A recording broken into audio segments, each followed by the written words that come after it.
Hello प्यारे बच्चों, कैसे हैं आप सभी लोग। मैं हूं शिवांगी चौहान, आपकी बायो मेंटोर, और वेलकम करती हूं आप सभी का इस अमेजिंग से पीडब्ल्यू के प्लेटफॉर्म पे।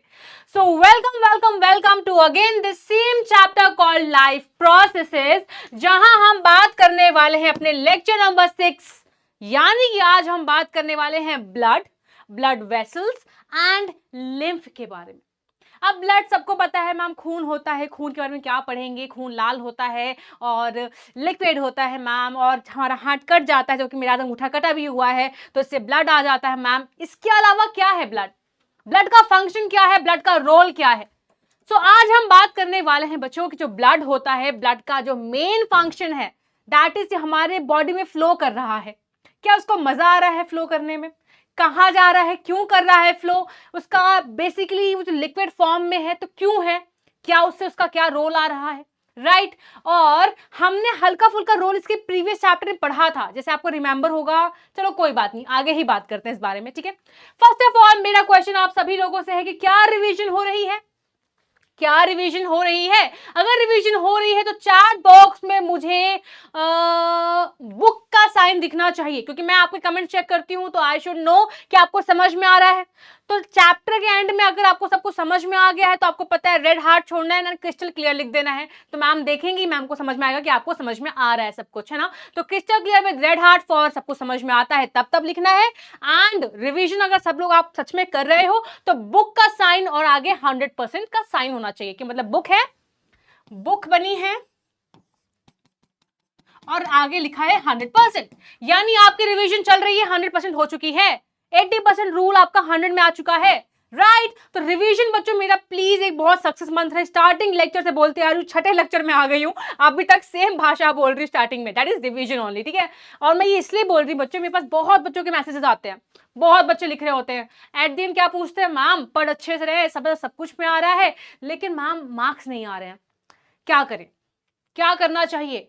तो सिंपल सी बात है बच्चों, मुझे पता आपको सब समझ में आएगा। जो बच्चा मुझे आज यहाँ बैठ के सुन रहा है, शांति से मेरी हर एक वर्ड को फॉलो कर रहा है, आई एम डैम श्योर कि आपको समझ में आएगा। कैसे नहीं आएगा? यहाँ पे 4-5 तरीके से, हर तरीके से मैम आपको कंसेप्ट को क्लियर कराने की पूरी कोशिश करती है।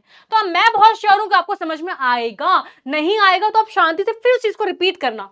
अगर आपने कुछ चीज मिस की है तभी नहीं आ रहा है वो, अगर आपने सुना है मेरी सारी बातें, आपको वो समझ में आएगा। फिर क्या दिक्कत आ रही है? मार्क्स क्यों नहीं आ रहे हैं?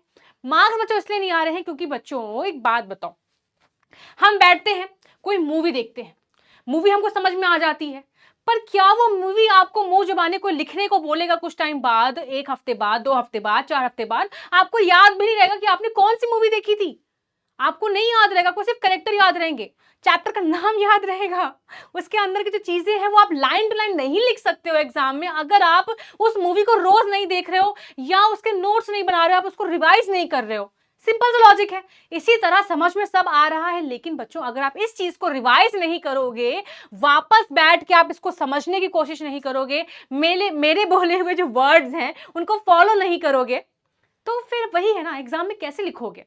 भले मैं आपको यहाँ जितना मर्जी समझा दूं, नोट्स दे दूं, सब कुछ कर दूं, अगर आप इसको 1 वीक में, 2 वीक में वापस से रिपीट करके आंखों के सामने से नहीं देख लेते हैं, आप ये भूल जाएंगे, एग्जाम में आप नहीं लिख पाएंगे, मानो, है ना। इसीलिए आई जस्ट हमेशा मेक श्योर कि आपको रिवीजन का इंपॉर्टेंस बताऊं, क्योंकि मेरे लाइफ में सबसे बड़ा सक्सेस मंत्र रहा है, दैट इज ओनली रिवीजन।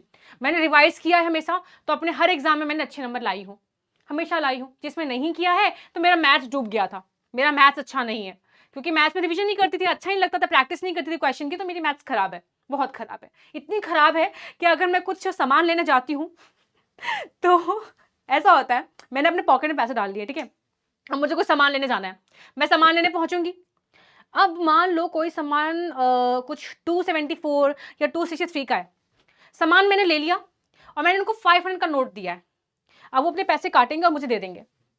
अब मैं इतनी मतलब स्लो हो जाती हूँ कैलकुलेशन में कि अगर मैंने उनको पैसा नोट दे दिया है ना 500 का, और वो मुझे जितने में देंगे ना, मैं चुपचाप ले लूंगी और ऐसा दिखाऊंगी कि ठीक है, जैसे काउंट की एक्टिंग करूंगी, ठीक है अंकल, एंड निकल जाऊंगी वहां से। और फिर पूरे रास्ते में कैलकुलेट करते हुए जाऊंगी कि क्या उन्होंने मुझे सही पैसे दिए हैं, या मैं कैलकुलेटर खोले तो चुपचाप साइड में सही है।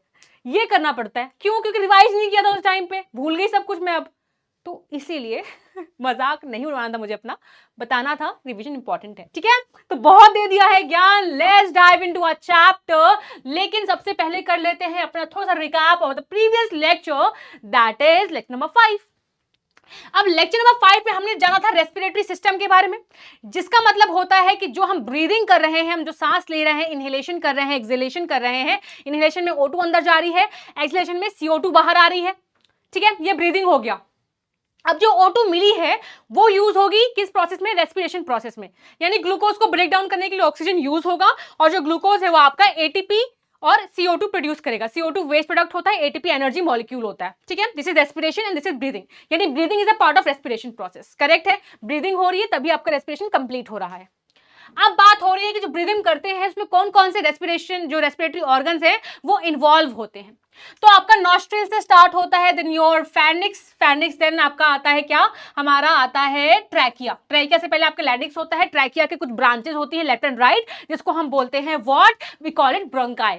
ब्रोंकाई की फर्दर ब्रांचेस होती हैं जिसको हम बोलते हैं ब्रोंकियोल्स, एंड ब्रोंकियोल्स के टर्मिनल एंड में, लास्ट एंड में होते हैं कुछ बैलून लाइक, कुछ sac like structures called your alveoli.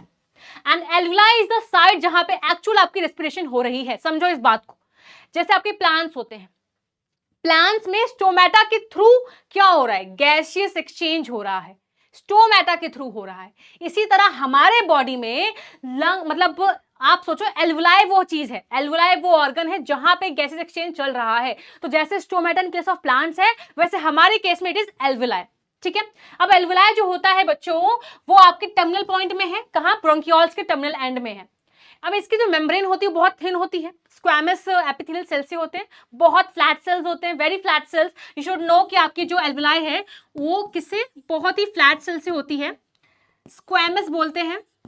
ये पूछा जाता है मोस्टली, आप आगे पढ़ेंगे इसको, बट मैं अभी आपके लिए बता रही हूँ ये चीज आगे, मतलब किसी नेक्स्ट चैप्टर में। फ्लैट सेल्स होते हैं, स्क्वैमस एपिथेलियल सेल्स होते हैं, ठीक है, यानी बहुत थिन होते हैं। अब क्यों होते हैं थिन, बिकॉज यहां चल रहा होता है डिफ्यूजन, और डिफ्यूजन के लिए वेरी इंपॉर्टेंट कि मेम्ब्रेन अगर थिन होगी तो अच्छे से डिफ्यूजन हो पाएगा, प्रॉपर डिफ्यूजन हो पाएगा।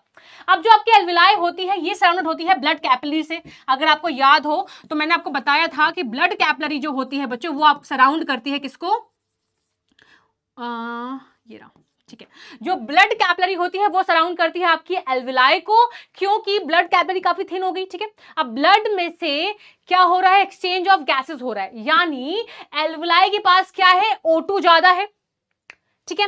O2 जाएगी ब्लड के अंदर, क्यों, क्योंकि ब्लड के अंदर CO2 ज्यादा है, बिकॉज जो ब्लड है वो टिश्यू से होकर आया है, टिश्यू से उसने CO2 पिक किया है, क्योंकि टिश्यूज में बोल दूं या सेल कह दूं, समझो इस बात को।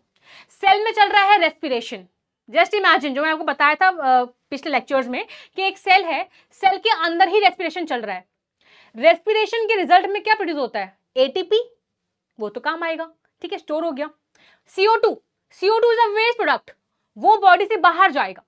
तो जो सेल्स होते हैं वो CO2 को ब्लड में छोड़ देते हैं, यानी ब्लड में CO2 ज्यादा है, ठीक है, CO2 ज्यादा है।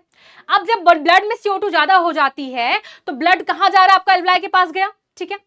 अब हमारे सेल्स को O2 चाहिए और रेस्पिरेशन करने के लिए, यानी हमारे सेल को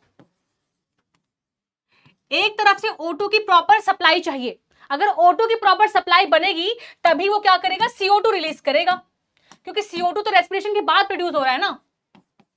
तो एक तरफ से CO2 अंदर जा रही है और O2 अंदर जा रही है और CO2 बाहर आ रही है, तो सेल को O2 की रिक्वायरमेंट बनी रहेगी, ठीक है। तो O2 की रिक्वायरमेंट पूरी करने के लिए एल्वुलाई से जो ब्लड कैपिलरीज होती हैं वो O2 को पिक कर लेती हैं और सेल तक छोड़ देती हैं। अब सेल के अंदर रेस्पिरेशन चल रहा है तो वहां पे CO2 का कंसंट्रेशन ज्यादा है, और मैंने आपको बताया डिफ्यूजन में क्या होता है, हाई टू लो, यानी सेल के अंदर अगर रेस्पिरेशन चल रहा है तो वहां पे कंसंट्रेशन CO2 की ज्यादा होगी, क्योंकि वहां पे मेटाबॉलिक एक्टिविटीज चल रही हैं, वहां पे रेस्पिरेशन चल रहा है, CO2 ज्यादा है, तो CO2 हाई कंसंट्रेशन से लो की तरफ आएगा, यानी वहां पे वो ब्लड के पास आएगा, ब्लड के पास वहां पे O2 ज्यादा है, CO2 नहीं है उस टाइम पे, क्योंकि वो पिक करने आया है CO2 को, तो CO2 उसके पास कम होना चाहिए, ठीक है। उसने CO2 को पिक किया और O2 को दे दिया, क्योंकि O2 चाहिए रेस्पिरेशन करने के लिए, O2 दे दिया। O2 कहां से गया, हाई से लो, हाई कहां था, ब्लड में था उस टाइम पे, और सेल के अंदर लो था, क्योंकि यूज हो रहा है आपका O2 कंटिन्यूअसली, ठीक है, क्लियर हुआ। अब आपकी जो ब्लड कैपिलरीज एल्वुलाई के पास होती हैं, उन ब्लड कैपिलरीज में CO2 ज्यादा होता है, क्योंकि वो लेकर आया है CO2 सेल से, तो उसको देना है एल्वुलाई को CO2 देगा और वहां से O2 पिक कर लेगा और इसी O2 को जाके वापस डिलीवर करेगा सेल्स के पास जहां पे रेस्पिरेशन में चाहिए होगा। सिंपल सिंपल लॉजिक, ठीक है। चलिए, तो ये हमने पढ़ा था अपने पिछले लेक्चर में, ये पढ़ा था हमने अपने पिछले लेक्चर में। Let's move ahead and let's talk about कि आज हम क्या बात करने वाले हैं। सो आज हम पहले कवर करेंगे कि what is blood, blood vessels क्या होते हैं, and then we will talk about lymph. Lymph भी एक फ्लूइड है, it is also a kind of a circulating fluid जो ट्रांसपोर्टेशन में वर्क करता है, ठीक है। तो सबसे पहले what is transportation. We know कि ट्रांसपोर्टेशन हमारी लैंग्वेज में क्या होता है। हमें घर से कहीं आना है मार्केट में, तो हम क्या करेंगे, मार्केट दूर है तो हम जो व्हीकल होता है उसका सर्च करेंगे, या तो पब्लिक ट्रांसपोर्ट यूज कर लेंगे, बस में बैठेंगे, छुक छुक छुक करते करते, ट्रेन नहीं है सॉरी, श्यू करते करते मार्केट पहुंच जाएंगे, ठीक है। तो हमारा ट्रांसपोर्टेशन क्या है कि हमें अपनी जगह से पिक करके हमें कोई ड्रॉप कर रहा है, तो हमें ट्रांसपोर्टेशन में हमें हेल्प हुई है ना, तो हमारा ट्रांसपोर्टेशन हुआ, हम अपने घर से कहीं और पहुंच चुके हैं, राइट। हमारे लिए तो यही ट्रांसपोर्टेशन है कि हम किस ट्रांसपोर्ट को यूज कर रहे हैं अपनी जगह से कहीं जाने के लिए। इसी तरह बच्चों हमारी बॉडी में ट्रांसपोर्टेशन का मतलब होता है कोई ऐसा मीडियम जो न्यूट्रिएंट्स को और बाकी मॉलिक्यूल्स को इधर से उधर पहुंचाने में हेल्प कर रहा है, ट्रांसपोर्टेशन में हेल्प कर रहा है, ठीक है। अब ऐसा तो है नहीं, जैसे फॉर एग्जाम्पल आपके प्लांट्स में क्या होता है, आपके लीफ ने खाना बनाया बट वो अकेले तो खाना खाएगी नहीं, उसे उससे ट्रांसपोर्ट करना होगा, तो वहां रूल आता है आपका फ्लोएम का। तो फ्लोएम क्या करता है, उस खाने को पिक करता है और बाकी पार्ट से पहुंचाता है, तो फ्लोएम वहां पे क्या कर रहा है, ट्रांसपोर्टेशन कर रहा है, कंडक्शन कर रहा है, ठीक है। जाइलम क्या करता है, मिट्टी से आपके न्यूट्रिएंट्स और मिनरल्स और वाटर को उठाता है और बाकी पार्ट्स तक पहुंचाता है, क्लियर है, यानी वहां पे ट्रांसपोर्टेशन चल रहा है। इसी तरह हमारी बॉडी में बच्चों ट्रांसपोर्टेशन होता है, क्यों, क्योंकि अगर हम सपोज देखो फॉर एग्जांपल आपने खाना खाया, ठीक है, ये आपका खाना गया। अब ये जो खाना है ये डाइजेस्ट होगा, सिंपल सी बात है, हमने पढ़ा है पूरा डाइजेशन प्रोसेस में पढ़कर आए हैं, आपको पता है कि डाइजेस्ट होने वाला है। डाइजेस्ट होने के बाद ये अपने सिंपल सब्सटेंसेस में ब्रेक डाउन करेगा, और उसके बाद ये क्या होगा, स्मॉल इंटेस्टाइन में जाके एब्जॉर्ब हो जाएगा। और एब्जॉर्ब का मतलब ये है कि वो ब्लड के थ्रू सेल्स तक सारे न्यूट्रिएंट्स को पहुंचा देगा। यही पढ़ा है अब तक हमने कि हम खाना खाते हैं, वो डाइजेस्ट होता है, उसमें से न्यूट्रिएंट्स को एब्जॉर्ब किया जाता है, और वो एब्जॉर्ब जो न्यूट्रिएंट्स हैं वो ब्लड कैपिलरीज के थ्रू या ब्लड के थ्रू रिक्वायर्ड टारगेट साइट में पहुंचते हैं, सेल्स तक पहुंच जाते हैं। तो ब्लड क्या कर रहा है, बेसिकली वो न्यूट्रिएंट्स को कैरी कर रहा है और सेल तक लेके जा रहा है। क्या किया इसने, ट्रांसपोर्ट किया न्यूट्रिएंट्स को, तो ये ट्रांसपोर्टेशन कर रहा है। जो हमने खाना खाया है उसमें जो न्यूट्रिएंट निकला है वो सिर्फ हमारे एलिमेंट्री कैनाल तक सीमित नहीं है कि हमने खाना खाया हमारे एलिमेंट्री कैनाल में रखा है। क्यों खाया था भाई, ताकत चाहिए थी। ताकत किसको चाहिए, सिर्फ एक सेल को, सिर्फ आपके एलिमेंट्री कैनाल को ताकत चाहिए। बाकी का क्या होगा, पूरी जो लंबी सी बॉडी है हमारी, जो पूरी बॉडी वर्क कर रही है, कैसे वर्क कर रही है, एनर्जी एटीपी जो हर एक सेल के पास इक्वली अमाउंट में पहुंचता है। कैसे, ब्लड, तो ब्लड यहाँ पे फॉर ट्रांसपोर्टेशन यूज हो रहा है। यहां तक आपको कंसेप्ट क्लियर होना चाहिए, बिल्कुल क्लिस्टर क्लियर होना चाहिए बच्चों आपको यहां तक कंसेप्ट कि जो ब्लड है इसका काम हो रहा है यहाँ पे ट्रांसपोर्टेशन का, ठीक है। यहाँ पे क्या कर रहा है, न्यूट्रिएंट्स को कैरी कर रहा है और उसको टारगेट साइट तक लेके जा रहा है। सिमिलरली हमने देखा था बच्चों रेस्पिरेशन के केस में भी कि जब हम O2, फिर देखना इसको, हमने देखा था रेस्पिरेशन के केस में भी कि हम जब ब्रीद इन करते हैं, ठीक है, अभी जस्ट पढ़कर आए, बहुत आपको तुरंत याद भी होगा कि जब हम ब्रीद इन करते हैं तो O2 आता है, एल्वुलाई तक जाता है और वहां से उसको ब्लड कैपिलरी एल्वुलाई से पिक कर लेती हैं और उसको पहुंचा देती हैं टारगेट साइट तक। ये हमने पढ़ा है अपने पहले के लेक्चर्स में, ये हमने सेम चीज देखी है कि O2 जो हम लेकर जा रहे हैं वो एल्वुलाई तक जाएगा, एल्वुलाई से जो ब्लड कैपिलरीज अटैच है वो उस O2 को लेंगी और टारगेट साइट तक पहुंचाएंगी। यानी यहाँ पे अगेन किसका रोल आ रहा है, ब्लड का रोल आ रहा है। तो यहां पे भी जो आपका ब्लड है वो सेल तक आपका ऑक्सीजन पहुंचा रहा है, जहां पे चलेगा रेस्पिरेशन प्रोसेस। याद आया, ये हम पढ़कर आए हैं व्हाट इज रेस्पिरेशन, यानी ग्लूकोज का ब्रेकडाउन ऑक्सीजन के अगर प्रेजेंस में हो रहा है तो वो माइटोकॉन्ड्रिया के अंदर होता है। अगर O2 के प्रेजेंस में हो रहा है, O2 उसको अगर प्रॉपर मिल रही है तो माइटोकॉन्ड्रिया के अंदर जो ग्लूकोज है it will be broken down in the presence of O2 to produce what, ATP, to produce what, ATP, and this is called respiration। तो रेस्पिरेशन के प्रोसेस में भी बच्चों किसका रोल आया है, आपके ब्लड का, क्योंकि ब्लड कैपिलरीज ने एल्वुलाई में से O2 को पिक किया है और सेल तक छोड़ा है। अगर सेल तक O2 नहीं पहुंचता तो O2 रेस्पिरेशन कैसे करता? कुछ दिमाग में जा रहा है कि ब्लड कितना इंपॉर्टेंट है न्यूट्रिएंट्स को टारगेट साइट तक पहुंचाना। टारगेट साइट का मतलब होता है बच्चों जहां पे उसकी रिक्वायरमेंट है, वो सेल है, वो टिश्यूज है, वो ऑर्गन है, मतलब वही सब चीज सेम हो गई है ना। तो यानी जहां उसकी रिक्वायरमेंट है, टारगेट साइट है ना, तो इसलिए मैं टारगेट वर्ड यूज करती हूँ। तो ब्लड क्या कर रहा है, न्यूट्रिएंट्स को पहुंचा रहा है सेल तक, और यहां पे क्या कर रहा है, O2 को पहुंचा रहा है सेल तक।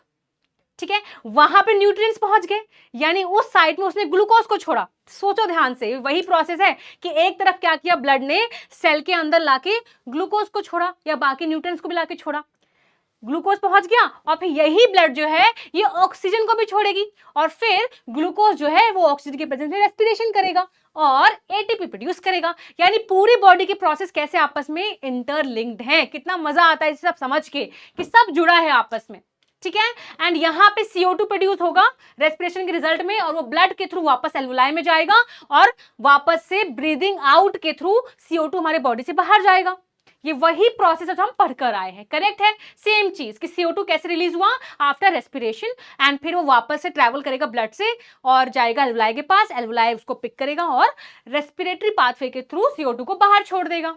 करेक्ट है। तो यानी यहां भी हमने क्या सीखा कि जो oxygen which enters the lungs is carried to the cells by blood only. तो blood is a transportation unit है, ट्रांसपोर्टेशन में हेल्प कर रहा है। So we can say that a substance synthesized और एब्जॉर्ब्ड, कोई सब्सटेंस चाहे प्रोड्यूस हो रहा हो, चाहे वो बन रहा हो, चाहे वो एब्जॉर्ब हो रहा हो, in one part of the body moves to the other part of the body, and this process is known as what? Transportation. Transportation का मतलब क्या है कि अगर कोई सब्सटेंस एक पार्ट में बन रहा है या एब्जॉर्ब हो रहा है, लेकिन वो उस पार्ट से दूसरे पार्ट तक पहुंच पा रहा है, तो ट्रांसपोर्टेशन इसी को बोलते हैं। यानी movement of molecules, movement of substances which are produced और absorbed in one part of the body but they are moving to other part with the help of some medium, with the help of some medium जिसके through वो transport किया गया है।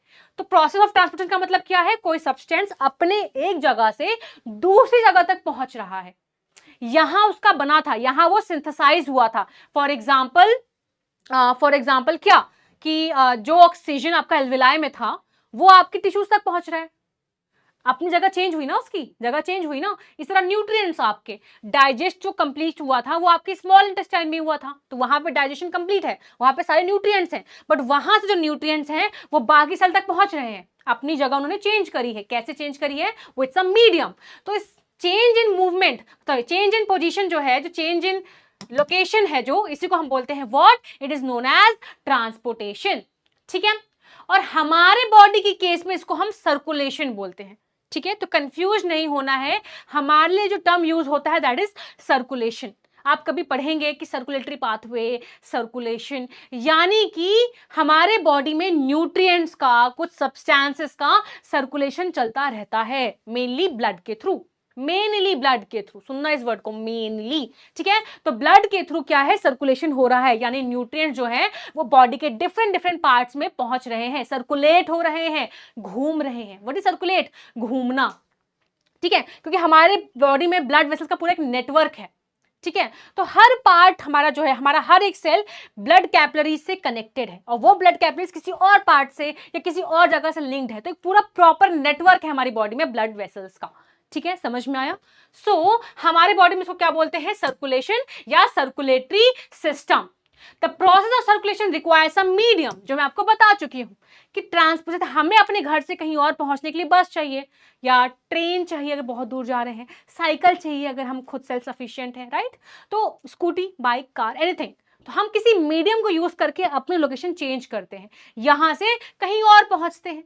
इसी तरह बच्चों हमारे बॉडी में भी अगर सर्कुलेशन हो रहा है, कोई मॉलिक्यूल, कोई न्यूट्रिएंट किसी एक जगह से दूसरी जगह पहुंच रहा है, तो it also requires a medium, and हमारे ह्यूमन बॉडी में इस तरह के दो मीडिया हैं।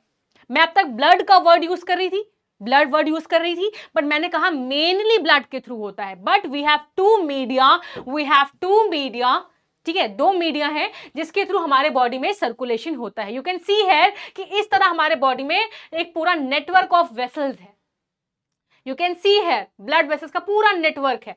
यानी हर एक पार्ट, हर एक सेल कनेक्टेड है आपके किसी ना किसी कैपिलरी, किसी ब्लड वेसल से। तो हमारे बॉडी में सर्कुलेशन के लिए दो मीडिया रिस्पॉन्सिबल है, that is one is blood and the second one is lymph. अब समझ में आया लिम्फ और ब्लड क्या है? ये दोनों ही क्या है? एक मीडिया है जो ट्रांसपोर्टेशन में हेल्प करते हैं किसी भी सब्सटेंस को इस पार्ट से, किसी भी पार्ट से दूसरे पार्ट तक ले जाने के लिए, उनका ट्रांसपोर्टेशन कराने के लिए दो मीडिया यूज होते हैं, ब्लड एंड योर लिम्फ। ठीक है, तो you should remember this thing कि दो चीजें क्या क्या है, आपका ब्लड और आपका लिम्फ। ये दोनों क्या है? आपकी मीडिया है जो बेसिकली आपके सर्कुलेशन में हेल्प करने वाले हैं। ठीक है, बात करते हैं सबसे पहले हम किस बारे में? Let's talk about blood. Let's talk about blood. Blood is a kind of a connective tissue. अब कनेक्टिव टिश्यू मैंने वर्ड यूज किया, what is connective tissue? Connective tissue मतलब जो कनेक्ट करता है, कनेक्शन किसी एक पार्ट का दूसरे पार्ट से कनेक्ट करना, कनेक्टिव टिश्यू। इसीलिए हम इसको कनेक्टिव टिश्यू कह रहे हैं। Why we are calling it tissue? हम पढ़ चुके हैं इसको बहुत सारी पहली क्लासेस में भी कि हम इसको टिश्यू इसलिए कहते हैं बिकॉज में सेल्स हैं, group of cells is called tissues. तो ब्लड एक टिश्यू है, इसमें डिफरेंट डिफरेंट सेल्स हैं, दैट्स व्हाई ये एक टिश्यू है। अब कनेक्टिव टिश्यू क्यों है? क्योंकि ये different different organ, cells, part of the body को कनेक्ट कर रहे हैं, तो कनेक्टिव टिश्यू है। हम टाइप ऑफ टिश्यूज पढ़ने वाले हैं और आप प्रीवियस क्लास में पढ़ के आए हैं। ठीक है, चलिए नाउ जस्ट इमेजिन ठीक है, ब्लड। ठीक है, ब्लड का हमने जान लिया क्या है, ये सर्कुलेशन में हेल्प कर रहा है। अब बच्चों एक बात बताओ, हम इसको दूसरे में देख के देखते हैं। जब आपको घर से कहीं जाना होता है, तो मैंने आपको एग्जांपल दिया कि आप बस के थ्रू जाते हैं, साइकिल हो गई, स्कूटी हो गई, कार हो गई, बट क्या वो अपने आप चल रही है? जो आपकी कार है, जो आपकी बस है, जो आपकी स्कूटी है, क्या वो अपने आप चल जाती है? कोई ड्राइविंग फोर्स है? पेट्रोल, इंजन, इन सबका कुछ रोल आता है? ये हेल्प करते हैं ना इनको चलने में, इनको चलाने में। समझ पा रहे हो? कुछ ड्राइविंग फोर्स है, कुछ ड्राइविंग फोर्स लग रही है उस व्हीकल के ऊपर जो उसको चलने में हेल्प कर रही है, जो उसको चलवा रही है। अपने आप नहीं चल रहा, अपने आप नहीं चल रहा, कोई ड्राइविंग फोर्स है। ठीक है, आप तो गाड़ी चला रहे हो, बट वो गाड़ी कैसे चल रही है? उसमें पेट्रोल है, उसका इंजन है, इंजन नहीं होगा तो गाड़ी नहीं चलेगी। यानी इंजन क्या कर रहा है? उस व्हीकल को आगे, उसको आगे प्रोपेल करने में हेल्प कर रहा है, उसको आगे बढ़ाने में हेल्प कर रहा है। इसी तरह हमारे बॉडी में बच्चों एक पंपिंग ऑर्गन होता है, there is a pumping organ, pump करने वाला, पंप पुश करने वाला, पंप करने वाला, जो क्या करता है बच्चों? It push the blood around the body along with the network of tubes to reach all the tissues. समझ पा रहे हो? यानी एक ऐसी ताकत, एक ऐसा ऑर्गन जिसका काम है ब्लड को पुश करना, ब्लड को एक फोर्स देना कि ब्लड आगे ट्रैवल कर पाए, वो चल पाए, डिफरेंट डिफरेंट टिश्यूज तक पहुंच पाए। रिलेटिंग दिस पॉइंट, ब्लड अपने आप कैसे फ्लो करेगा?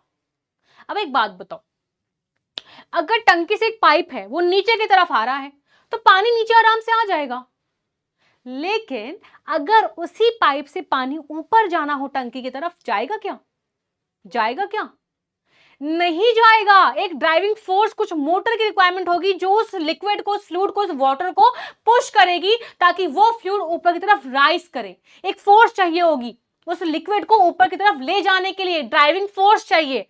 ठीक है, इसी तरह ब्लड भी सिर्फ नीचे की तरफ नहीं आ रहा, कहीं कहीं वो ऊपर की तरफ जा रहा है। पूरा एक नेटवर्क है, ब्लड वेसल्स का पूरा एक नेटवर्क है जो कहीं भी जा रहा है, हाथ में, यहाँ, ऊपर, नीचे, हर तरफ ब्लड की वेसल्स हैं। तो इसके पास भी फोर्स होना चाहिए ताकि जो ब्लड है वो फ्लो कर पाए वेसल्स के थ्रू।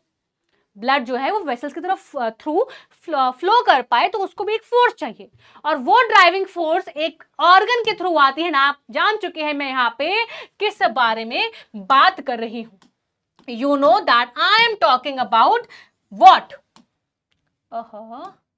Where it go? ठीक है, मैं यहां बात कर रही हूं बच्चों हार्ट के बारे में। किसके बारे में?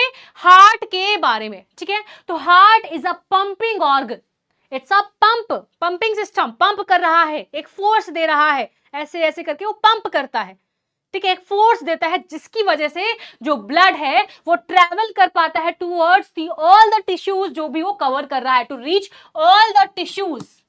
जितने भी नेटवर्क ऑफ ब्लड वेसल्स हमारी बॉडी में हैं, उस ब्लड वेसल से ब्लड को फ्लो करवाने में हमारे हार्ट का रोल आता है। It is a driving force. ये वो फोर्स देता है, वो ब्लड को पुश करता है ताकि वो डिफरेंट डिफरेंट टिश्यूज तक जा पाए। करेक्ट है? चलिए, so let's know about what, let's know about first blood के कंपोनेंट्स के बारे में। ब्लड किससे बना है? मैंने क्या कहा? ब्लड इज अ टिश्यू, इसमें सेल्स होंगे। कौन से सेल्स हैं पढ़ लेते हैं, ठीक है? तो ब्लड क्या है? इट्स अ कनेक्टिव टिश्यू, यानी कि इसके पास कुछ इसके कंपोनेंट्स हैं। तो it is basically divided broadly into two components, that is what? Liquid and cells. तो आपका ब्लड क्योंकि फ्लो कर पा रहा है, इसका मतलब इसमें कुछ लिक्विड है। सिंपल सी बात है, कोई चीज अगर फ्लो करती है यानी उसकी जो कॉन्स्टिटेंसी है वो लिक्विड वाली है, तभी वो फ्लो कर रहा है। और क्योंकि वो गाढ़ा भी है, उसमें कुछ और भी चीजें हैं, यानी इसमें सेल्स हैं। टिश्यू बोला है ना, ग्रुप ऑफ सेल्स, यानी इसमें सेल्स हैं प्लस इसमें लिक्विड है। तो liquid and cells are the two components which composes your blood. If I talk about liquid, तो यहां बात हो रही है प्लाज्मा की, यहां बात हो रही है आपके प्लाज्मा की। तो plasma is the liquid component of your blood, plasma is the liquid component of your blood. अब ये लोग, ये आपका होमवर्क है, चाहे आप कमेंट बॉक्स में लिखिए, चाहे आप कहीं लिख के जाइए, आप ये लिख के जाएंगे कि जो आपका प्लाज्मा है ये कितना परसेंट ऑफ ब्लड को कॉन्स्टिट्यूट करता है। ब्लड का कितना परसेंट जो होता है वो प्लाज्मा से बना होता है, ये आपका होमवर्क है। यू विल टेल दिस, ठीक है? तो प्लाज्मा कितना परसेंट ब्लड का बनाता है, ठीक है? सिंपल सा क्वेश्चन है। चलिए आगे बढ़ते हैं। आपके ब्लड में दो कंपोनेंट होते हैं, लिक्विड प्लस सेल्स। लिक्विड वाले कंपोनेंट को बोलते हैं प्लाज्मा, और जब इस प्लाज्मा में कुछ सेल्स ऐड होते हैं, सेल्स लाइक योर आरबीसी। ध्यान से देखो, मैंने जो एनिमेशंस लगाए हैं बच्चों, खुद लगाए हैं, बनवाए नहीं है किसी से, बनाए हैं। अगर मैंने ये बनाए हैं वो इसीलिए ताकि आपकी बेटर अंडरस्टैंडिंग हो पाए, आपको हर एक चीज इमेजिन हो पाए। मैंने आपसे वादा किया था स्टार्टिंग ऑफ द डे में कि मैं यहाँ पे सिर्फ आपके लिए पॉइंट्स लेकर नहीं आने वाली हूँ। I will make you imagine everything, you need to see everything, you should know कि हो क्या रहा है एग्जैक्टली। मैं यहाँ पे लिख दूं कि it is made of plasma, it is made of blood components, RBC, WBC and ये, आप सोचोगे कहाँ क्या क्या होता है। तो यू शुड नो कि लिक्विड कंपोनेंट को प्लाज्मा कहते हैं, और जब इस प्लाज्मा में कुछ सेल्स ऐड हो जाते हैं, cells like your RBC, WBC and your platelets, जब ये सारे सेल्स आपके प्लाज्मा में ऐड होते हैं, then it will be known as what? It will be known as blood. यानी जब भी ब्लड का नाम आएगा आपको पता होना चाहिए कि आपकी ब्लड में ये सारी चीजें प्रेजेंट है, तब वो ब्लड कहला रहा है। क्या क्या प्रेजेंट है? Plasma, RBC, WBC and platelets. समझ में आया आपको ये चीज कि ब्लड में आपकी ये सारी चीजें प्रेजेंट हैं, प्लाज्मा में ये सारे सेल्स प्रेजेंट हैं। तो प्लाज्मा इज अ लिक्विड एंड ये सारे आपके सेल्स हैं। नाउ द क्वेश्चन अराइजेस कि मैम भी प्लाज्मा को हम डिफाइन करेंगे तो how we will define plasma? Plasma क्या होता है? तो सिंपल सी चीज है बच्चों, प्लाज्मा का मतलब होता है एक ऐसा लिक्विड, अगर हम ब्लड में से, सिंपल सी बात है, आप यहीं से इस इक्वेशन से ही देख लीजिए। देखो मैथ्स वीक है बट इतनी नहीं कि मैं आपको ये इक्वेशन समझा ना पाऊं। देखो अब आप यहां पे देख पा रहे हैं कि ब्लड का मतलब क्या है। ब्लड का मतलब है plasma plus RBC plus WBC plus platelets. जब हम ब्लड में से सेल्स माइनस कर देंगे तो क्या बनेगा? प्लाज्मा बनेगा। सिंपल सा फैक्ट, मैंने आपको दिखाया कि प्लाज्मा में जब सेल्स ऐड होते हैं तब वो ब्लड कहलाता है। तो जब हम ब्लड में से ये तीनों चीज गायब कर देंगे, आरबीसी, डब्ल्यूबीसी एंड प्लेटलेट, तो what will left? Plasma will be there, and इस प्लाज्मा को बोलेंगे क्या? कि blood. If we remove the cells from the blood, what remains is what called plasma. तो हमने सारे सेल्स हटा दिए हैं, now it is what? It is plasma only. तो you should know कि प्लाज्मा क्या होता है बच्चा लोग। Plasma is made up of water. अब आपको पता होना चाहिए प्लाज्मा मैम क्या होता है। अगर मैं प्लाज्मा को लिक्विड कह रही हूं तो क्या होगा? वाटर तो पक्का होगा, और सिर्फ वाटर नहीं होगा, वरना मैं वाटर लिखती ना, प्लाज्मा क्यों लिखती? वाटर लिख देती यहाँ पे। लिक्विड है यानी इसमें वाटर है। वाटर के अलावा इसमें क्या क्या प्रेजेंट है? इसमें प्रोटीन्स हैं। Very important, you should know the constitution of what? Plasma. You should know कि प्लाज्मा किस किस चीज से बना है। तो प्लाज्मा क्योंकि लिक्विड है तो वाटर तो पक्का होगा, और सिर्फ वाटर नहीं होगा, अगर वाटर होता तो वाटर बोलते हैं, ठीक है, सिंपल सा। तो वाटर के अलावा क्या क्या है, प्रोटीन्स है, क्या है, वाटर के अलावा इसमें कुछ प्रोटीन्स हैं और कुछ डिसॉल्व्ड सॉल्यूट्स हैं, कुछ न्यूट्रिएंट्स, कुछ आयंस हैं, ठीक है। तो ये आपको पता होना चाहिए कि आपके प्लाज्मा में वाटर, कुछ solutes and proteins, very important, proteins भी होते हैं। करेक्ट है, ठीक है, करेक्ट है। तो you should know that what is plasma, what is blood and what is blood cells. अब आपको मैं कुछ नाम बता रही हूं, आरबीसी को क्या बोलते हैं, डब्ल्यूबीसी को क्या बोलते हैं। कभी कभी आपके एग्जाम में क्वेश्चन आ सकते हैं किसी और वर्ड से, आरबीसी की जगह कुछ और वर्ड यूज कर देंगे, आप बोलोगे नहीं हम तो आरबीसी पढ़कर आए हैं, ऐसा नहीं करना है। देखो आरबीसी का दूसरा नाम जो है बच्चों, दैट इज एरिथ्रोसाइट्स, ठीक है, एरिथ्रोसाइट्स। एंड डब्ल्यूबीसी का मतलब होता है ल्यूकोसाइट्स, ठीक है। तो ये आपके नाम है किसके, आरबीसी एंड डब्ल्यूबीसी के। तो इसके नाम भी आ सकता है, इसके थ्रू भी आ सकता है कि ब्लड में क्या क्या एडेड है, तो आपके ऑप्शन में होगा एरिथ्रोसाइट्स, ल्यूकोसाइट्स, तो आप ढूंढोगे आरबीसी कहाँ है, डब्ल्यूबीसी कहाँ है, तो यही होते हैं, ठीक है। तो ये इनका दूसरा नाम है जो आपको पता होना चाहिए। और एक होमवर्क फिर से दे रही हूं, प्लेटलेट्स का आप लोग बताएंगे, प्लेटलेट्स का आप बच्चे बताएंगे। तो चैट बॉक्स में मुझे आज दो चीजें दिखनी चाहिए। पहला मैंने आपसे पूछा कि प्लाज्मा का कितना परसेंट होता है ब्लड में, मतलब ब्लड में प्लाज्मा कितना परसेंट होता है, प्लस प्लेटलेट्स का दूसरा नाम क्या है, प्लेटलेट्स, ठीक है, समझ में आ गया। चलिए आगे बढ़ते हैं एंड लेट्स सी कि फिर लिम्फ क्या होता है। हमने ब्लड जान लिया क्योंकि हमने क्या बात की कि हमारे बॉडी में सर्कुलेशन चल रहा है, यानी कि ट्रांसपोर्टेशन चल रहा है न्यूट्रिएंट्स का, सब्सटेंसेस का, एक जगह से दूसरी जगह तक। उसके लिए हमको चाहिए कोई मीडियम, हमारी बॉडी में दो मीडियम होते हैं, ब्लड हमने पढ़ लिया है और लिम्फ अब जान लेते हैं। तो अब ध्यान से देखना, मैं साइड हट गई हूं ताकि आपका फोकस यहां रहे, ठीक है। देखो ये डायग्राम दिख रहा है, ध्यान से देखो, ये डायग्राम दिख रहा है, that one is your heart, this is your artery, ठीक है। आर्टरी मतलब ऐसी ब्लड वेसल्स, हम आगे पढ़ेंगे इस बारे में, अभी आप हल्का सा बस मेरी बात सुन लो, परेशान मत हो, मैं सब बताऊंगी अभी डिटेल में, ठीक है। तो ब्लड से एक ब्लड वेसल, सॉरी हार्ट से आपकी एक ब्लड वेसल निकल रही है, उसको हमने आर्टरी कह दिया है। ये कैपिलरी है, यानी आपकी जो आर्टरी है वो फर्दर कुछ पार्ट्स में डिवाइड कर गई है, इसलिए हम उसको कैपिलरी कह रहे हैं। तो मतलब ब्लड वेसल्स का फाइनर जो फॉर्म होता है और पतला जो फॉर्म होता है ब्लड वेसल का, दैट इज जो कैपिलरी। पढ़ेंगे इसके बारे में भी अभी, ठीक है। अभी सिर्फ आप सुनो मेरी बात, क्योंकि मैं लिम्फ बताने जा रही हूं तो आपको मुझे ये चीजें दिखानी पड़ेंगी, बतानी पड़ेंगी, ठीक है। दिस आर टिश्यू, टिश्यू का मतलब क्या है, ग्रुप ऑफ सेल्स। तो आपको यहाँ पे बहुत सारे सेल्स दिख रहे हैं, इसलिए हम सारे ग्रुप ऑफ सेल्स को टिश्यू कह रहे हैं, ठीक है। तो ब्लड कैपिलरीज के पास क्या है, ग्रुप ऑफ सेल्स प्रेजेंट है, टिश्यू प्रेजेंट है, ठीक है। और टिश्यू के बीच में कुछ जगह है, स्पेसेस हैं, दिख रही है आपको जगह, तो बीच में उनके कुछ स्पेसेस हैं।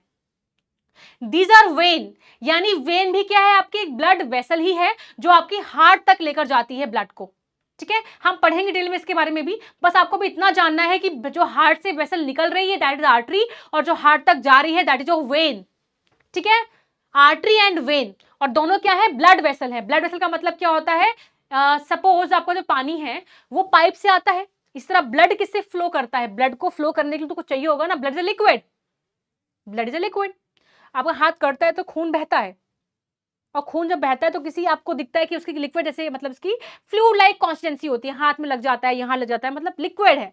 तो ऐसे लिक्विड को बॉडी में फ्लो करने के लिए कुछ सिस्टम चाहिए होगा, कुछ नेटवर्क चाहिए होगा, उस नेटवर्क को बोलते हैं ब्लड वेसल। वेसल जिसके अंदर ब्लड फ्लो करता है, जैसे कि पानी पाइप के अंदर आता है, इस तरह ब्लड ब्लड वेसल के अंदर जाता है। तो ब्लड वेसल को यहाँ पे मैंने आर्टरी लिखा है क्योंकि वो हार्ट से बाहर आ रही है, और जो हार्ट तक जा रही है उसको हम वेन कहेंगे। अभी हम इसको और अच्छे से पढ़ेंगे तो परेशान मत होना, ठीक है। चलिए ये डायग्राम आपको क्लियर हो गया, ये डायग्राम क्लियर है, यहां तक आपको समझ में आना चाहिए, ठीक है। चलिए now let's see the flow, हम फ्लो देखते हैं कि किस हिसाब से फ्लो हो रहा है यहाँ पे ब्लड का, और फिर उसमें टिश्यू लिम्फ का क्या रोल आता है, लिम्फ क्या होता है। तो लेट्स सी, तो when blood flows through the capillaries, तो जब ब्लड फ्लो करता है, ये देखो ब्लड फ्लो कर रहा है, आपको एरोस दिख रहे हैं, प्लीज फॉलो द एरोस। आपको एरो दिख रहे हैं, क्लियर नहीं दिख रहे हैं तो मैं इसको थोड़ा सा साइन चेंज कर देती हूं। तो जब ब्लड फ्लो करता है आपके ब्लड वेसल से, आप दिख रहे हैं, अब देखो, तो जब ब्लड फ्लो करता है आपकी ब्लड वेसल से, तो कुछ amount of water, protein, dissolve solutes escape out from the pores of the capillaries into the tissue spaces. तो होता क्या है कि जब आपका ब्लड इस वेसल से फ्लो करता हुआ आ रहा है, यहाँ पे कैपिलरीज है। कैपिलरीज बच्चों फाइनर सेक्शन होती है ब्लड वेसल्स की, ठीक है। होता ना मोटा पाइप, पतला पाइप, मोटा पाइप, पतला पाइप, है ना। तो ये मोटा पाइप है और इससे कुछ निकलती है, इसकी ब्रांचेस हैं that are very thin, which are very पतला पतला, है ना। तो उसको हम कैपिलरीज कहते हैं, उसी की सेक्शंस हैं, उसी की ब्रांचेस हैं ब्लड वेसल्स की ही, ठीक है। तो ये फाइनर सेक्शंस हैं। तो जब ब्लड फ्लो कर रहा होता है तो कुछ ब्लड में से जो हमारे प्रोटीन्स हैं, जो वाटर है, बेसिकली यहाँ पे प्लाज्मा देख रहे हैं, plasma, this is what, this is your plasma की बात है लगभग ना। तो आपका ब्लड में से जो कुछ प्रोटीन्स हैं, कुछ सॉल्यूट्स हैं, कुछ वाटर है, वो बाहर निकल जाते हैं, दे एस्केप आउट। ये देखो, यू कैन सी हियर कि ब्लड में से आपके कुछ जो पार्ट ऑफ ब्लड है दे विल एस्केप आउट। देखो बाहर की तरफ आ गए। क्या क्या बाहर आया है? वाटर, वाटर, प्रोटीन्स एंड कुछ सॉल्यूट्स, यानी बेसिकली प्लाज्मा काइंड ऑफ आपका जो प्लाज्मा है वो बाहर की तरफ आ गया है और इसने टिश्यू की स्पेसेस को घेर लिया है। यानी मान लो गड्ढे थे, गड्ढे में पानी भर गया है, ठीक है। तो स्पेसेस थे, आपकी टिश्यूज के बीच में कुछ स्पेसेस थे, वहां पे ये फ्लूइड फिल हो गया है, ठीक है। तो ये देखो यहाँ पे पूरा फिल हो गया। समझ में आया क्या हुआ यहाँ से? तो कुछ पार्ट ऑफ ब्लड में से कुछ सॉल्यूट्स, प्रोटीन्स और आपका लिक्विड बाहर आ गया, यानी बेसिकली प्लाज्मा बाहर आ गया है आपकी कुछ, और उसने क्या कर लिया है, टिश्यूज के बीच में जो स्पेसेस हैं उसमें इकट्ठा हो गया है। इसी को हम बोलते हैं टिश्यू फ्लूइड, क्योंकि टिश्यू के अराउंड, टिश्यू के सराउंडिंग में है, टिश्यू को घेर रखा है, टिश्यू को कवर कर रहे हैं, तो हम क्या बोल रहे हैं इसको? Tissue fluid. क्या बोल रहे हैं इसको? Tissue fluid. इसको हम लिम्फ भी कहते हैं। आप समझ में आया व्हाट इज लिम्फ? यानी ब्लड से ही बना है आपका लिम्फ। यू शुड नो कि ब्लड से ही आपका लिम्फ बना है, यानी कि ब्लड आपका आराम से फ्लो कर रहा था कैपिलरीज में, बट वहां से कुछ ब्लड के जो कंपोनेंट्स हैं वो बाहर आ गए कैपिलरीज जब, क्योंकि देखो क्यों बाहर आए। अब सवाल आएगा मैम बाहर कैसे आ गए? ऐसे तो कुछ भी बाहर आ जाएगा, ऐसे क्या होगा? देखो आप देख सकते हैं यहाँ पे, यहां आपका जो ब्लड वेसल है वो डिवाइड कर रहा है कैपिलरीज में। तो डिवाइड करते वक्त हो सकता है कि कुछ fluid run out, escape out, बाहर आ जाता है, ठीक है। बाहर आके सेल्स को घेर लेता है, that's why we call it as tissue fluid and lymph भी कहते हैं। इसका कलर येलो होता है, ठीक है। It is similar to blood plasma except it has very less amount of proteins in it. Please focus in this line. क्या मैंने क्या कहा आपसे कि लगभग प्लाज्मा ही कह सकते हैं, लगभग प्लाज्मा ही कह सकते हैं। क्यों? क्योंकि यहाँ पे एक लाइन मेंशन थी कि ब्लड में से सॉल्यूट, प्रोटीन्स एंड वाटर बाहर आ रहा है, और हम जस्ट पढ़कर आए हैं कि हमारे प्लाज्मा में प्रोटीन्स, सॉल्यूट, लिक्विड होता है, यानी प्लाज्मा ही बाहर आ गया है ना। लेकिन डिफरेंस क्या है फिर ma'am? What is the difference between plasma and lymph then? तो डिफरेंस ये है बच्चों कि जो आपका प्लाज्मा होता है उसमें क्या है, प्रोटीन्स ज्यादा होते हैं, लेकिन आपके लिम्फ में प्रोटीन्स कम होते हैं। तो this is the difference between what, your lymph and plasma, कि आपके लिम्फ में प्रोटीन्स कम है, ठीक है। lymph drains into lymphatic capillaries from this tissue spaces which finally opens into veins। यानी अब यहां से जो टिश्यू फ्लूइड इकट्ठा हो गया है वो एक सेपरेट वेन के थ्रू, यानी कि वो लिम्फेटिक कैपिलरीज के थ्रू फ्लो करते हैं और वापस फाइनली ये ज्वाइन कर लेते हैं आपके मेन सिस्टम को। यानी मेनली इन्होंने फिर से इसी को ज्वाइन कर लिया है, लेकिन कुछ टाइम के लिए क्या करते हैं, अपनी एक सेपरेट नेटवर्क, एक अपने सेपरेट पाइपलाइन के थ्रू, लिम्फेटिक कैपिलरीज के थ्रू ये लिम्फ फ्लो करता है। Why calling it as lymphatic capillaries? क्योंकि इसके थ्रू लिम्फ फ्लो कर रहा है। ब्लड वेसल्स क्योंकि ब्लड फ्लो कर रहा है, लिम्फ वेसल्स या लिम्फ कैपिलरीज मतलब लिम्फ फ्लो जहां से कर रहा है, ठीक है। तो जो आपका टिश्यू फ्लूइड है वो किसी एक सेपरेट वेसल से फ्लो करता हुआ आएगा, जिसको हम बोलेंगे लिम्फेटिक कैपिलरीज, जो फाइनली ज्वाइन कर लेगा आपके main system of blood vessel को, कॉल्ड योर वेन, ठीक है। समझ में आया? Lymph carries digested and absorbed fat from the intestine and drains excess fluid from the extracellular space back into the मतलब blood।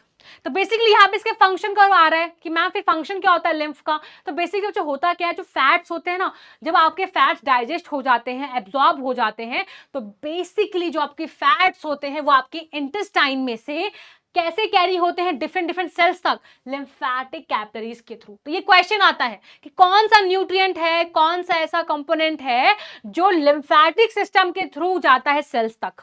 फैट्स।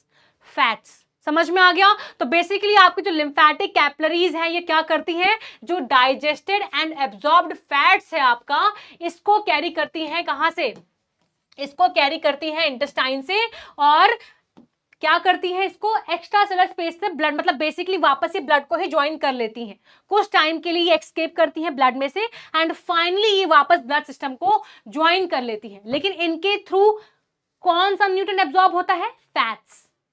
फैट्स समझ में आया? तो ये क्वेश्चन आता है कि फैट्स किस नेटवर्क के थ्रू जाता है, ठीक है? तो जो आपका फैट्स, जो डाइजेशन एब्जॉर्ब फैट्स है, वो आपका लिम्फेटिक कैपिलरीज के थ्रू जाता है, ठीक है? ये पेन क्यों नहीं चल रहा, ठीक है चल गया, ठीक है? तो लिम्फेटिक कैपिलरीज के थ्रू जाता है एंड वापस से ये मेन ब्लड वेसल को ज्वाइन कर लेता है, यानी फाइनली घूम फिर के ब्लड में ही आना है, फाइनली घूम फिर के ब्लड में ही आना है। क्लियर है? क्लियर है? चलिए, so let's summarise the points, let's summarise it.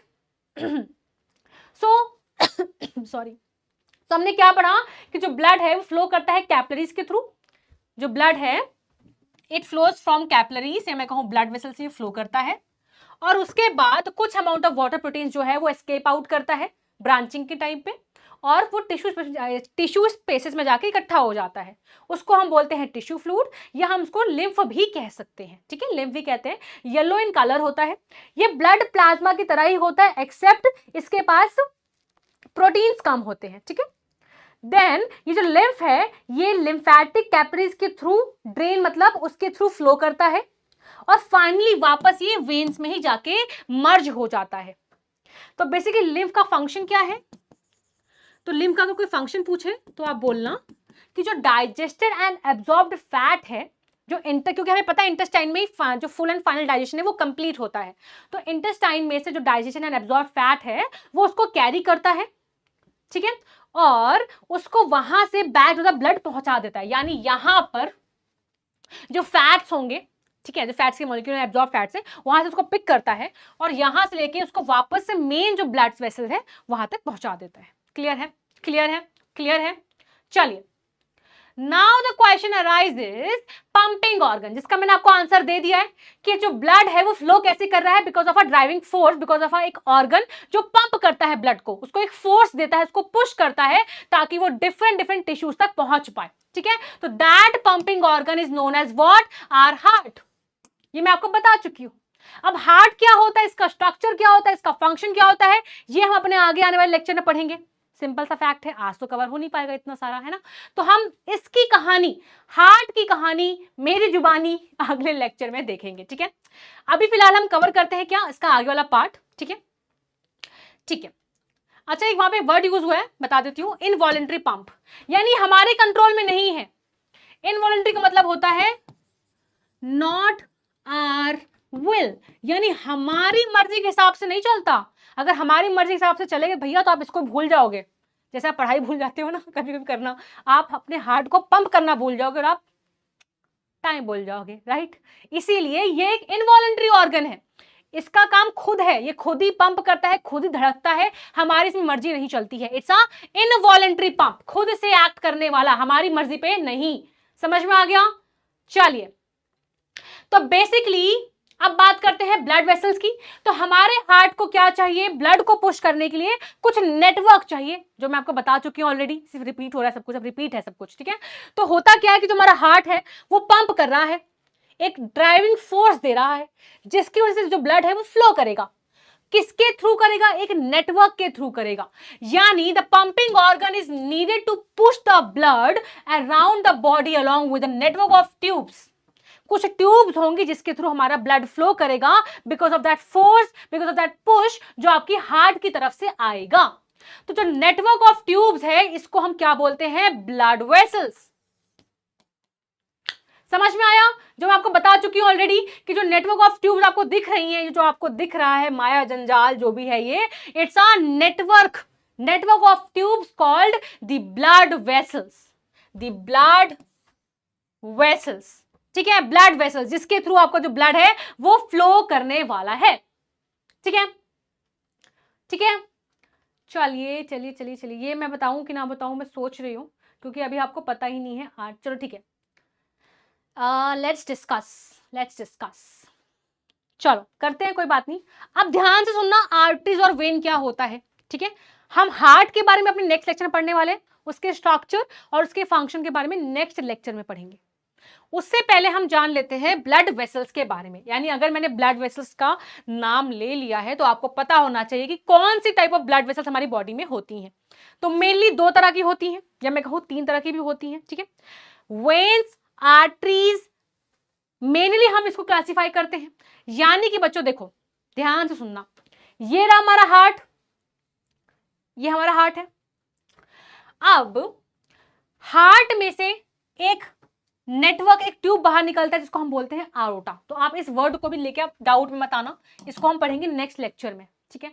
आरोटा क्या करता है? जो आरोटा है आपकी, ये ब्लड, आपके हार्ट में से जो मेन निकल रहा है, एक मेन ब्लड वेसल, एक मेन जो आपका सिस्टम नेटवर्क निकल रहा है, दैट इज आरोटा। ये डिवाइड करके आपकी आर्टरीज बनाता है।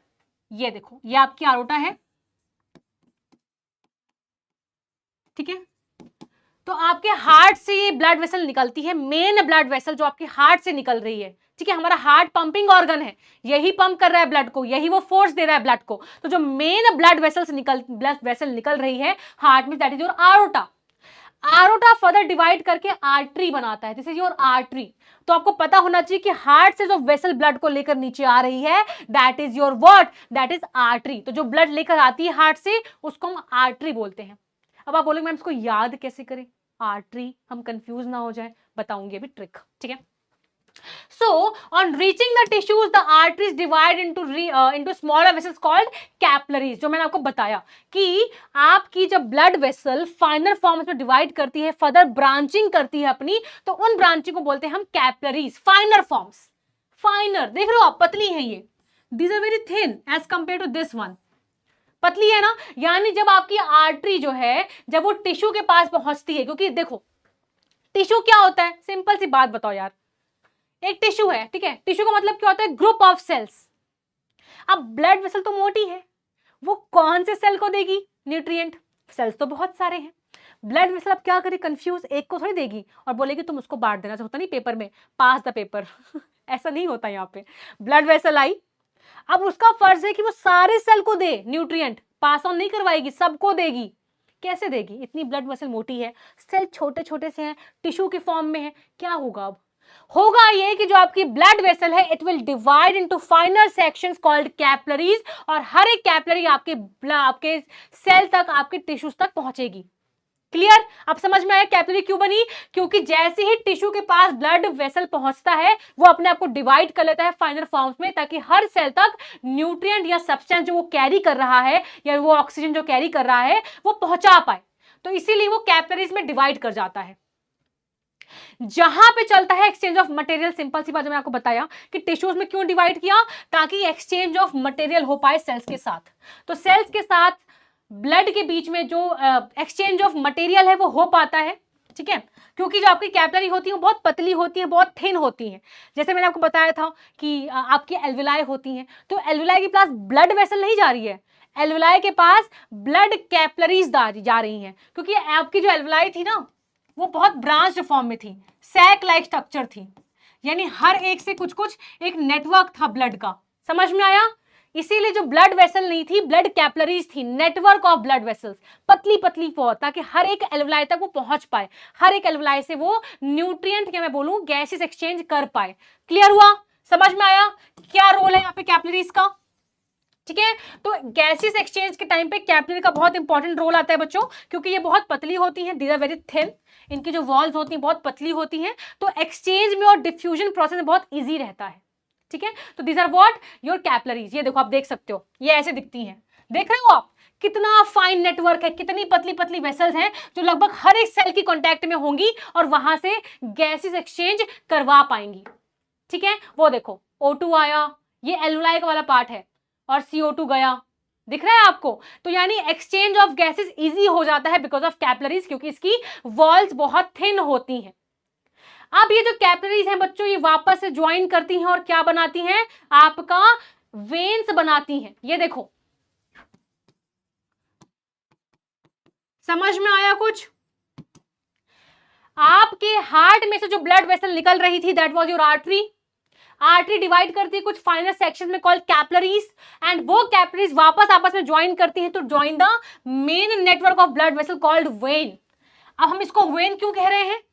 जो वेन है ये हार्ट तक लेके जा रहा है ब्लड को, तो जो हार्ट तक लेके जाता है ब्लड को दैट इज योर वेन, और जो हार्ट से लेकर आता है दैट इज योर आर्टरी। अब इसको याद कैसे करें? तो ऐसे याद रखना, आर्टरी का मतलब अवे फ्रॉम दी हार्ट, ऐसे याद रखना इसको, away from the heart. Artery A से क्या होता है? अवे। तो जब हार्ट से दूर लेकर जाए दैट इज योर आर्टरी। तो हार्ट से ब्लड को लेकर आ रही है आपके टिश्यूज तक, और उसके बाद वापस क्या हो रहा है, जो वेसल्स है वो कंबाइन करती हैं और वेन जाती है आपके हार्ट तक। अब एक बात बताओ, अगर ब्लड टिश्यूज तक आए तो क्या हो रहा होगा टिश्यूज के पास? आपको पता है सेल्स का काम क्या होता है? रेस्पिरेशन। सेल्स में रेस्पिरेशन चल रहा है, यानी जो ब्लड आया है आपका हार्ट से वो गया है आपके बॉडी के सेल्स के पास कैपिलरीज के फॉर्मेट में।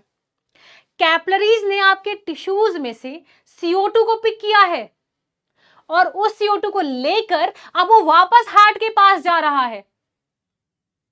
समझ में आ रहा है कुछ? समझ में आ रहा है कुछ? समझ में आ रहा है कुछ?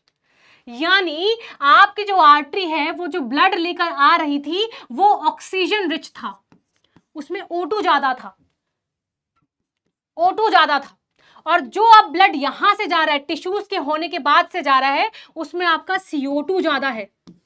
वही वाला पॉइंट, क्योंकि आपके टिश्यूज से उसने CO2 को पिक कर लिया है, CO2 का अमाउंट ज्यादा है, वो हार्ट तक लेके जाएगा।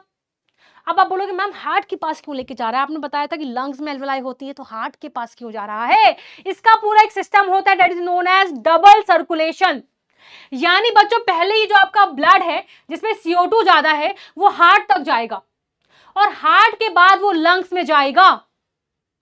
तो हार्ट से लंग्स तक जाता है, तो पहले हार्ट के पास आता है, फिर हार्ट वापस उसको पुशिंग फोर्स देता है, वापस उसको धक्का मारता है कि भाई यहां नहीं, लंग्स के पास, ठीक है? तो वापस इसको पुशिंग देता है, वो फिर लंग्स के पास जाता है। तो डबल सर्कुलेशन, यानी ब्लड 2 बार आ रहा है आपके हार्ट के पास।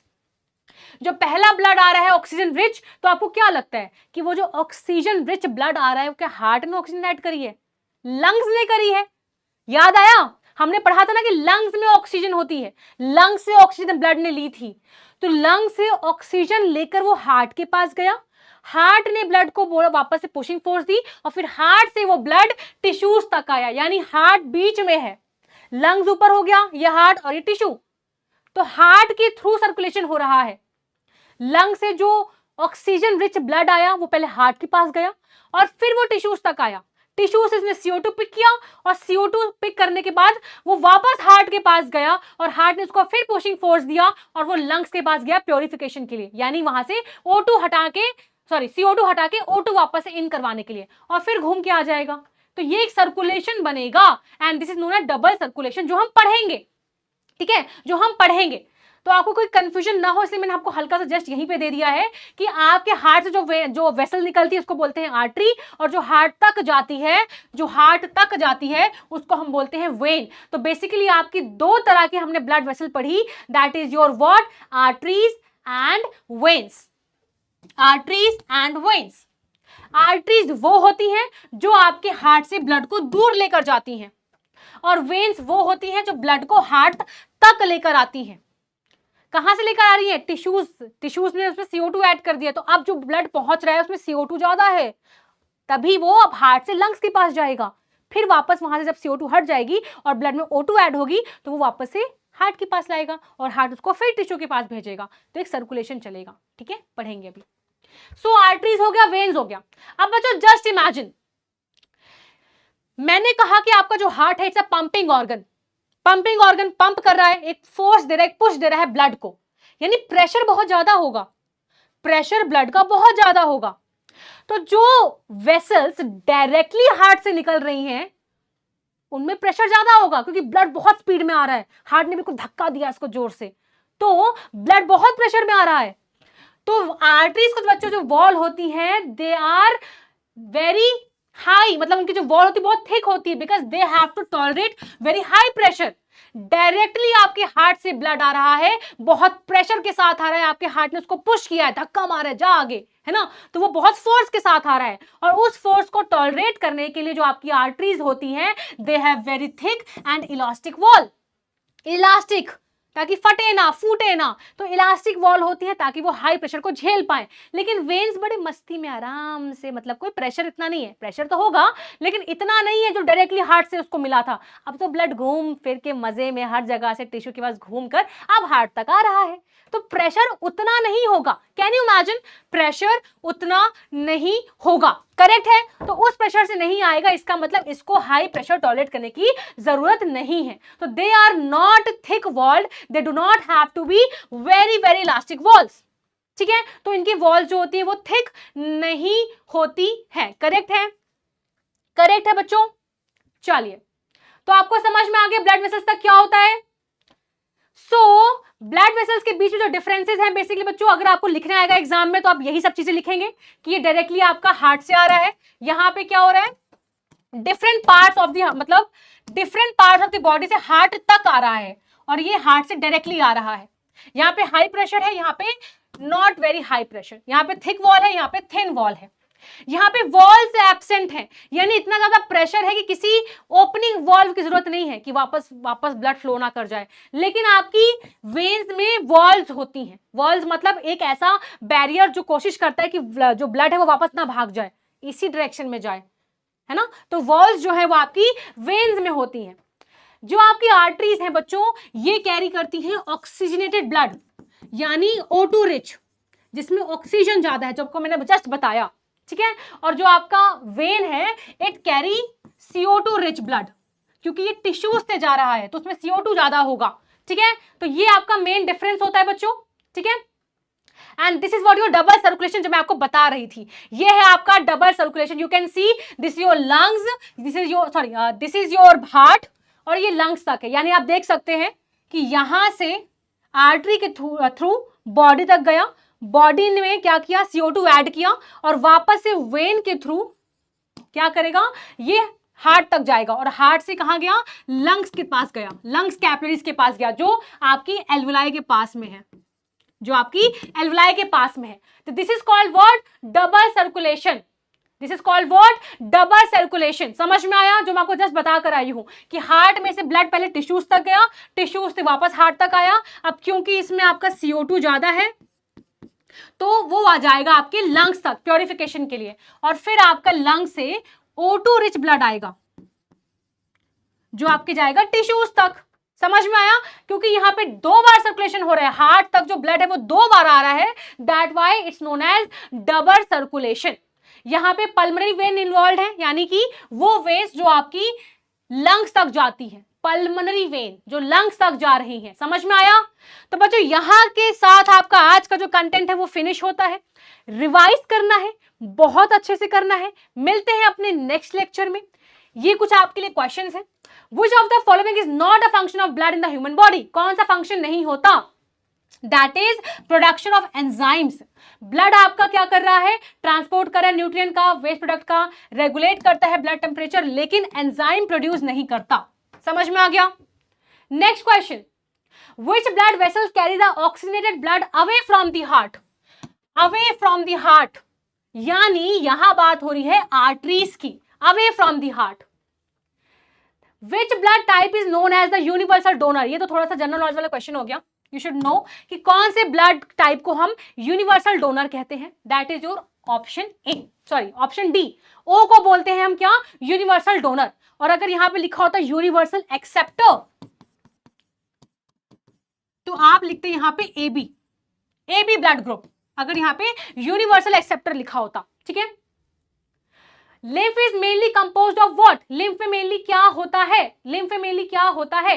That is your tissue fluid, क्योंकि टिश्यू स्पेस में जो प्लाज्मा लाइक चीजें फिल हो गई हैं वो उसको बोलते हैं टिश्यू फ्लूइड। प्लाज्मा क्यों नहीं कहते? क्योंकि प्लाज्मा में प्रोटीन ज्यादा होते हैं, लिम्फ में प्रोटीन्स कम होते हैं। करेक्ट है, ये हम पढ़ चुके हैं। तो बच्चों अगेन आपको रिवीजन करके आना है नेक्स्ट लेक्चर में, क्योंकि आज का लेक्चर इंपॉर्टेंट था, उसके अगले वाला ज्यादा इंपॉर्टेंट होगा, क्योंकि हम हार्ट के बारे में पढ़ेंगे और हार्ट के बाद हम वापस से एक बार डबल सर्कुलेशन को पढ़ेंगे। रिवाइज करने के लिए, ठीक है। तो कंफ्यूज नहीं होना है, वापस से हम इसको पढ़ेंगे, ठीक है। चलो तो मिलते हैं बच्चों अपने नेक्स्ट लेक्चर में, तब तक के लिए a very very very very thank you मुझे सुनने के लिए, समझने के लिए, ठीक है। अगर आपको सब कुछ समझ में आ गया तो of course crystal clear with red heart, जो मैं देखती हूँ कि अच्छे समझ में आ रहा है कि नहीं आ रहा है। जो मैंने आपको दोनों होमवर्क दिए हैं प्लीज उसको कंप्लीट करिएगा। दैट इज व्हाट, क्या था, आपको प्लाज्मा का बताना है कितना परसेंट होता है ब्लड में, और आपको प्लेटलेट्स का दूसरा नाम बताना है, ठीक है। This is your homework. इसके अलावा कुछ एक्स्ट्रा क्वेश्चन सॉल्व करना चाहते हो तो modules are very good, you can go with that, ठीक है। और रिवीजन पक्का करके आना है, पक्का करके आना है, ठीक है। सो मिलते हैं अपनी नेक्स्ट क्लास में, तब तक के लिए bye bye, thank you so much. I hope कि आपको सब चीजें बहुत अच्छे से समझ में आ रही हो। Bye bye.